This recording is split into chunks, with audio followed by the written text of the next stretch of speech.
Hello Taurus, Sun, Moon, Rising, and Venus signs. Kamusta kayo? Sana po nasa mabuti kayong kalagayan.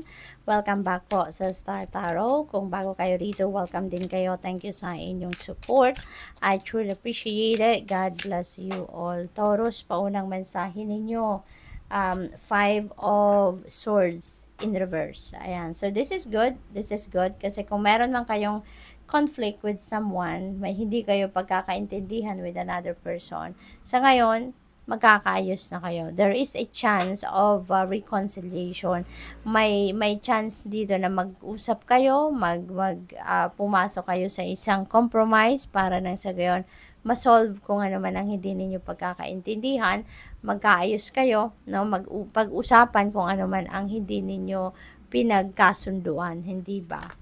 So, we have star. Wow, Taurus, napakaganda naman ito. The star energy is a wish fulfillment energy. So, meron kayong wish dito na magka-come to fruition.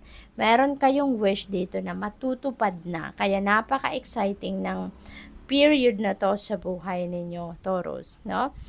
This is also new beginning energy, no? This is new hope, new optimism. Galing kayo dito sa isang difficult situation. Galing kayo dito sa isang sitwasyon na medyo nahirapan kayo, pero napagtagumpayan ninyo at ngayon you're being given that reward, no, ng universe na makapagsimula kayo ng bagong buhay. Kaya you will be sent support dito, no, para makapagsimula kayo ng bagong buhay. Kaya napakagandang at exciting din ang period na to. Kasi parang meron ng inihahanda ang universe para sa inyo na bagong sitwasyon at ipinapakita na sa inyo yan, no? Iilawan ng universe ang daan papunta dyan sa kung saan man kayo dapat na makarating because ito yung premyo ninyo. Ito yung new beginning na premyo sa inyo, no? So, good luck to that. We have Five of Pentacles. Maaring dito kayo nang gagaling. Maaring ito yung sitwasyon ninyo na napagsikapan ninyong pagtagumpayan, no? This is problema siguro sa pera, problema sa trabaho, problema sa source of income ninyo. Maaring feeling ninyo dito wala kayong katulong, walang kasangga. Yung parang lugmok na lugmok ang iba sa inyo dito. Pero maybe ito yung dito kayo magre-resurrect, kumbaga. Ito yung sitwasyon na feeling ninyo you have hit the rock bottom pero something happened dito at maaring na ano ninyo to, na napagtagumpayan ninyo. Maybe there was a breakthrough na dumating sa buhay ninyo dito, no? At kaya kayo nakalagpas sa energy na to and you are heading towards a new beginning. Maaring you are heading towards a new job, may papasukan na kayo bagong trabaho, maaring nakakuha na kayo dito ng bagong source of income ninyo, or nakakuha na kayo dito ng financial source ninyo para na tawag dito, ma-fulfill ninyo kung ano man yung mga babayaran ninyo, something like that. Okay?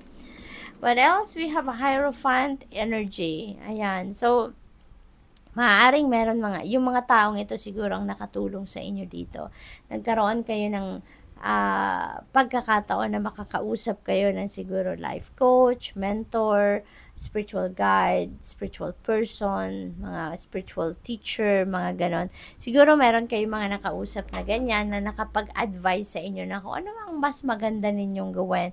Kasi siguro nga dito, negative energy ito eh. Kaya maaaring napuno na yung isip ninyo dyan ng negativity. Kaya hindi na kayo nakakapag-isip ng maayos. Pero maybe with the help of these people, maaring nalinawan ng inyong kaisipan, nagkaroon kayo ng inspiration para mag-move forward sa sitwasyon na to. Kaya ninyo napagtagumpayan ang hirap dito, no? Maaring meron din tumulong sa inyo dito, sa kanila, 'di ba? Na siguro nagpautang sa inyo or nagbigay sa inyo ng bagong trabaho or mapagkakakitaan. So, good luck, no? Good luck. Ang iba din sa inyo dito with the Hierophant energy, baka magbabalik eskwela, baka ang iba sa inyo mag-aaral muli, or maybe nagro-research, maybe you're doing your own research dito regarding something. So, what else? We have angel number 333, support. So, yun. Ito yung naging support ninyo dito. Ito yung naging sandalan ninyo during these difficult times, no? So, there is support dito. Sabi dito, saying the angel number 333 is a sign that it's time to focus inward, work on your skills, and discover your talents, and use your imagination. Kasi nga, dito din yung magagamit ninyo para sa inyong pagtatagumpay. Ito yung magagamit ninyo para magkaroon kayo ng pera, 'di ba? Makapagtrabaho kayo gamit ang inyong talent, skills, and gifts. So, unleash your inner artist. Doing so will boost your self-esteem and sense of competence. It does wonders for your sense of purpose and contributes to your community. So, yun talaga ang dapat ninyong pagkaabalahan sa ngayon, ano? Yung meron kayong creative juices, meron kayong talents, skills, and gifts. So, gamitin ninyo yon dahil yun ang maghahatid sa inyo sa inyong tagumpay. So, 1919, ayan, sabi dito, karma will be paying you a visit. Release the need to control because you cannot force things. Learn your lessons so that they don't repeat in the future. Make some space for new experiences. So, karma is at play. Kung anong energy ang nilabas ninyo in the past, yun ang babalik sa inyo sa ngayon. Okay? So, there is also an energy of surrender dito. Pinagre-release kayo ng control ninyo because you can't force things anyway, kasi lagi nating alalahanin na lahat naman nangyayari in divine order and timing, hindi ba? Kaya kahit anong pilit natin na mangyari, ang gusto nating mangyari, if it's not in divine timing yet, it will not happen. If it's not for our highest good, it will not happen, di ba? So, surrender na lang. So, good luck. Thank you for watching. Love and light. Namaste.